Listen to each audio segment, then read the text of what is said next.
এখানে প্যানকেক বানানোর জন্য আমি প্রথমে একটা বাটি নিয়ে নিয়েছি।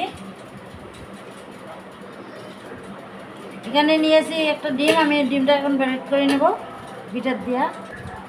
ডিমটা আমার ব্রেড করা হয়ে গেছে। এখন এখানে দিয়ে দিচ্ছি 1 কাপ পরিমাণ চিনি।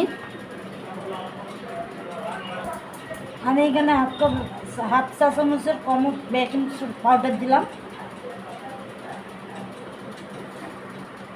1 চিমটি বেকিং সোডা,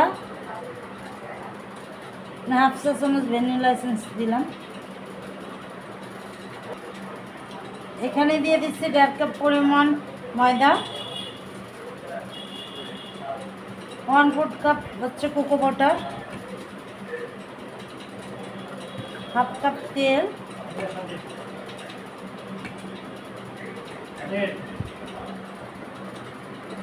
আমি 1/3 কাপ দুধ নিয়েছি। আস্তে আস্তে মিক্স করবো আর দুধ দিয়ে দেবো।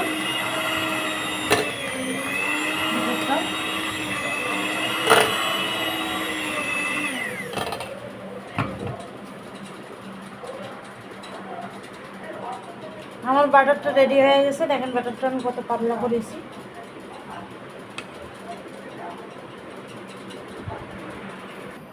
আমি এখানে ফ্রাই প্যান বসে দিয়েছি। ফ্রাই প্যানটা আমার গরম হয়ে এসেছে। এখন আমি এখানে একটু তেল ব্রাশ করে নেব।